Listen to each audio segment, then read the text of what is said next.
Hello students, आज हम शुरू कर रहे हैं चैप्टर नंबर 10 लाइट, जिसमें हमारे पास दो पार्ट्स हैं, रिफ्लेक्शन एंड रिफ्रैक्शन। सो पहले हम शुरू करने वाले हैं रिफ्लेक्शन से। तो चलिए शुरू करते हैं। Okay, in this particular slide जरा आप ध्यान दीजिए, रिफ्लेक्शन ऑफ लाइट के बारे में यहाँ पर बताया जा रहा है। आप सबके घर में एक मिरर होगा, सो वो मिरर कैसे बनता है उसके बारे में इस पर्टिकुलर स्लाइड में बताया गया है। We have been told about how a plane mirror is made. So if you see this particular slide, it says there is a plain glass sheet, okay, which is actually called as mirror. पर sir हम उस mirror के through तो नहीं देख सकते हैं। It is a transparent mirror आप बोल रहे हैं, एक कांच का टुकड़ा होगा, प्लेन ग्लास शीट, तो उसके तो हम थ्रू एंड थ्रू देख सकते हैं, बट मिरर में हम थ्रू एंड थ्रू नहीं देख सकते, उसके पीछे कोई लेयर होती है। So what is that layer? It is said the front side. So there are two sides of that plane mirror. One is the front side, the other one is the back side. So जो front side है वहां पर आप अपना चेहरा देखते हैं। अच्छा, बैक साइड का कॉम्पोजिशन क्या है? बैक साइड सिल्वर कोटिंग है और सिल्वर कोटिंग के ऊपर एक रेड कलर का पेंट दे दिया है। Why we have choose silver coating? Because silver is the reflector of light. So silver is the reflector of light, इसलिए हमने अपने कांच के टुकड़े के पीछे की तरफ बिहाइंड हमने सिल्वर की एक कोटिंग लगा दी है और पीछे उसको और ओपेक देने के लिए we have put a red colour का paint. Okay, so whenever you see, तो आपको वो सिल्वर में अपनी रिफ्लेक्शन दिखाई देती है। वो सिल्वर कोटिंग है, उसमें आपको अपनी रिफ्लेक्शन दिखाई देती है। अच्छा, एक प्लेन मिरर को आप ड्रॉ कैसे करेंगे? एक प्लेन मिरर को आप इस तरीके से ड्रॉ कर सकते हैं। एक स्ट्रेट लाइन बनाएंगे और ऐसे करके ये शेडेड वाली साइड होगी आपकी, यानी ये बैक साइड होगी आपकी, और यहां दूसरी तरफ जो है वो आपकी फ्रंट साइड है। ओके, आगे चलते हैं। Okay, so in this particular slide we are talking about reflection of light. तो अगर आपसे कोई पूछे कि रिफ्लेक्शन ऑफ लाइट क्या है, so reflection of light is the process, देखिए यहां लिखा हुआ है, it is the process of sending back the light rays which fall on the surface of an object. जब भी किसी ऑब्जेक्ट के ऊपर लाइट रे आकर के गिरती है तो वो टकरा करके चली जाती है। So the process of sending back of the light rays which fall on the surface of the object is called what? Is called the reflection of light. Reflection of light आपने क्लास 7th या 8th में भी देखा था। बहुत simple है, ये मैंने एक मिरर लिया, ये उसका बैक साइड बनाया मैंने। मिरर का बैक साइड बनाते ही आपको पता है उस पर लाइट रे आ रही है और टकरा के चली जा रही है। जो लाइट रे आती है उस लाइट रे को, जो यहां पर दिखाई गई है, इस लाइट रे को, यहां पर भी है, इस लाइट रे को हम लोग बोलते हैं इंसिडेंट रे। कौन सी रे? इसको बोलते हैं इंसिडेंट रे। और जो लाइट रे टकरा के वापस चली जाती है उसको हम बोलते हैं reflected ray. Is that clear? सो जो लाइट रे आ रही है उसको हम बोल रहे हैं इंसिडेंट रे, और जो टकरा के चली जा रही है उसको हम बोलते हैं reflected ray. Is this point clear? और रिफ्लेक्शन का क्या आपका डेफिनेशन होगा? The process of sending back the light rays which fall on the surface of an object is called reflection of light. चलिए आगे चलते हैं। Okay, so this is about the flashback, यानी कि स्टैंडर्ड 7, 8 में आपने जो भी लाइट के बारे में पढ़ा होगा वो हम पहले फ्लैशबैक में देखने वाले हैं, जिसमें सबसे इंपॉर्टेंट टॉपिक जो हमने पढ़ा था वो था laws of reflection of light. तो मुझे आप बताइए, laws of reflection of light क्या होते हैं? How many laws are there? So when we talk about reflection of light, there are two laws, and the first law, पहला law क्या बोलता है? ध्यान से सुनना। पहला लॉ बोलता है the angle of incidence is equal to the angle of reflection. क्या बोलता है? The angle of incidence is equal to the angle of reflection. Okay, so आपने एक डायग्राम यहां पर बनाया, एक डायग्राम दोबारा बना सकते हैं।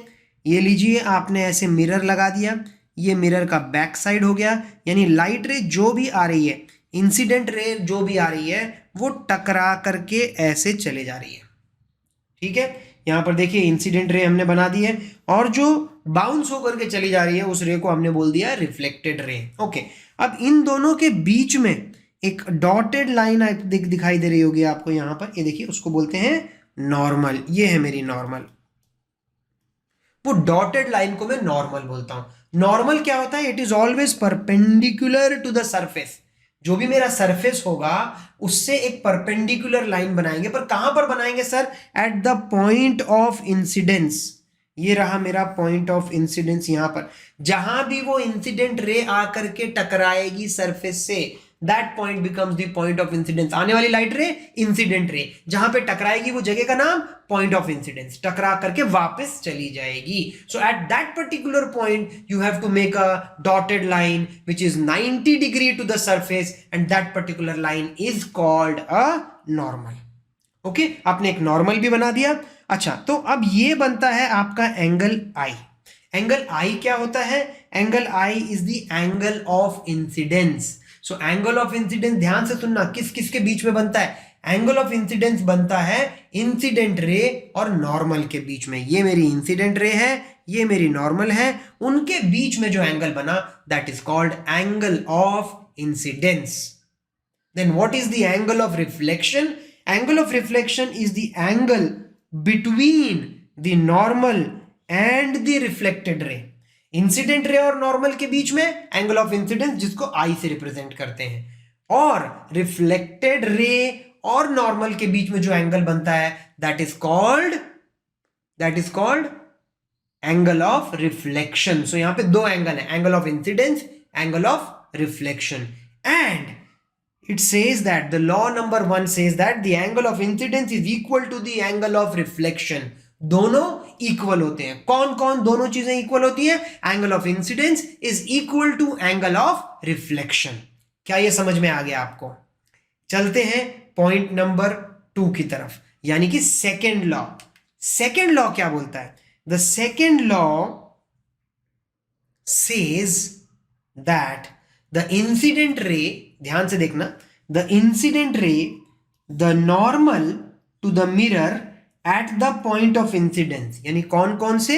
अगर ये मेरा मिरर है, ये इंसिडेंट रे, आने वाली इंसिडेंट रे, फिर ये नॉर्मल जो कि कहां पर बनती है? पॉइंट ऑफ इंसिडेंस पर बनती है। So the incident ray and the normal at the point of incidence, and the reflected रे, जो वापस जाने वाली रे है वो है रिफ्लेक्टेड रे। ये जो तीनों चीजें हैं, incident ray, normal and reflected ray, all these lie in the same plane. All these three rays, they lie in the same plane. This is second rule. फिर से एक बार देख लेते हैं। रूल नंबर 1 क्या है? Rule number 1 says the angle of incidence is always equal to angle of reflection. Angle of incidence is equal to angle of reflection. I is equal to R. And then the second one, अभी अभी हमने देखा था second law क्या था? The incident ray, the normal at the point of incidence and the reflected ray, all three lie in the same plane. तो क्या आपको पूरा फ्लैशबैक याद आ गया है? सही बात। चलते हैं आगे। क्वेश्चन टाइम हमारे पास आ जाता है। एक क्वेश्चन आपसे मैं पूछता हूं, ये लीजिए क्वेश्चन है हमारा। एन इंसिडेंट रे makes an angle of 35 degree with the surface of a plane mirror. What is the angle of reflection? Question आपके पास है? Wait, don't be in a hurry to give the answer. Question को ध्यान से पढ़िए। What does the question says? Question says an incident ray makes an angle of 35 degree. ठीक है, एक काम करते हैं, एक हमने बना लिया अपना मिरर, ये मिरर का बैक साइड, फ्रंट साइड, एक इंसिडेंट रे भी बना देते हैं। ये देखिए इंसिडेंट रे आ रही है। एन इंसिडेंट रे makes an angle of 35 degree with the surface. ये मेरा सरफेस है, this is my surface and this is incident ray. दोनों के बीच में कितना एंगल बन रहा है? 35 डिग्री का एंगल बन रहा है। तो ये सब ध्यान से सुनना। With the surface of the plane mirror, what is the angle of reflection? They want angle of reflection. Angle of reflection is equal to angle of incidence, right? ये था हमारा रिफ्लेक्शन का पहला law, angle of incidence is equal to angle of reflection. तो क्या आपको angle of incidence पता है? नहीं। ये 35 डिग्री क्या एंगल ऑफ इंसिडेंस है? बिल्कुल नहीं। एंगल ऑफ इंसिडेंस क्या होता है? Angle of incidence is that angle which is between the incident ray and the normal. Incident ray और नॉर्मल के बीच में एंगल ऑफ इंसिडेंस होता है। ये एंगल ऑफ इंसिडेंस नहीं है 35 डिग्री। बहुत से बच्चे डायरेक्टली 35 इसको ही समझ लेते हैं एंगल ऑफ इंसिडेंस, बिल्कुल नहीं। Okay, so I am going to draw a normal. एक नॉर्मल मैंने यहां पर बनाया पॉइंट ऑफ इंसिडेंस पर, ठीक है। सो अब ये है मेरा आई, ठीक है। सो क्या मैं यहां पे बोल सकता हूं कि I plus 35 is equal to 90 degree? बिल्कुल सही है ना, बिकॉज ये पूरा तो 90 डिग्री है, ठीक है, बिकॉज ये नॉर्मल है। So I will be equal to 90 minus 35। 90 minus 35 करने पर आपका I आएगा, और एंगल R कितना होता है? यहां पर होता है। तो जितना I होता है उतना ही आपका R होता है। समझ में आ गया आपको? समझ में आ गया एकदम अच्छे से? चलिए एक बार फिर से रिटर्न आंसर यहां पर देख लेते हैं। ये देखिए एकदम क्लियरली यहां पर मैंने आपको वहां पर दोबारा से एक बार करके दिखा दिया था ये क्वेश्चन। ये 35 डिग्री था एंगल ऑफ इंसिडेंस, तो इंसिडेंस प्लस 35 90 डिग्री, 90 माइनस 35 करने से एंगल ऑफ इंसिडेंस 55 डिग्री आएगा। और अगर एंगल ऑफ इंसिडेंस 55 डिग्री होगा तो एंगल ऑफ रिफ्लेक्शन भी 55 डिग्री होगा, because angle of incidence is always equal to angle of reflection. ठीक है, चलते हैं अगले क्वेश्चन की तरफ। This is our next question, ध्यान दीजिएगा।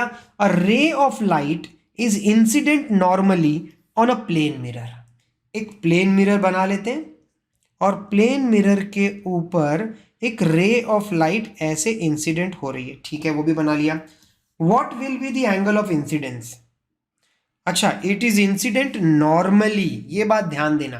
तो ये डायग्राम हमारा हो जाएगा गलत, हमको डायग्राम चेंज करना पड़ेगा, बिकॉज यहां पर वो बोल रहा है कि द रे of light is incident normally. यहां पर बच्चे थोड़े से कंफ्यूज हो जाते हैं कि सर रे ऑफ लाइट हमने बनाई थी, आज तक हम जो भी डायग्राम बना रहे थे उसमें इंसिडेंट रे ऐसे बना रहे थे, एक एंगल पे आ रही है, ठीक है, और उसके और नॉर्मल के बीच में जो बनता है वो है होता है एंगल ऑफ इंसिडेंस, राइट। अब यहां तो बोला है कि इंसिडेंट रे नॉर्मली ही आ रही है, कहने का मतलब है, मान लेते हैं ये मेरा पॉइंट ऑफ इंसिडेंस है, ठीक है, ये मेरी इंसिडेंट रे है। अगर इंसिडेंट रे ऐसे आए एकदम परपेंडिकुलर टू द सरफेस, तो इस पे नॉर्मल कहां पर होगा? भाई इस पे नॉर्मल तो वहीं पर होगा सेम, ठीक है। तो जो रेड डॉटेड लाइन है ये नॉर्मल है, और जो आपकी येलो कलर की लाइन है वो इंसिडेंट रे है। तो दोनों के बीच में कितना एंगल बन रहा है? दोनों के बीच में 0 डिग्री, बिकॉज वो एक दूसरे के साथ कोइंसाइड कर रही हैं। So what is the angle of incidence? 0 degree. So what is the angle of reflection? Again 0 degree. समझ में आ गया कि नहीं आ गया? ठीक है, आंसर देख लेते हैं। Incident ray and the normal, incident ray यहां पे लिख देता हूं नॉर्मल, ठीक है। सो इंसिडेंट रे और नॉर्मल दोनों क्या कर रही हैं? दोनों कोइंसाइड कर रही हैं, एक दूसरे के ऊपर ही आ गई हैं। तो जब कोई दो रेज एक दूसरे के ऊपर ही आ जाती है तो उनके बीच में एंगल कितना होगा? उनके बीच में एंगल होगा 0 degree. So angle of incidence अगर 0 होगा तो एंगल ऑफ रिफ्लेक्शन भी कितना होगा? वो भी होगा 0 डिग्रीज। ठीक है जी, चले आगे, चलिए आगे चलते हैं। Okay, this is another question for you. The angle between an incident ray and the plane mirror is 30 degree.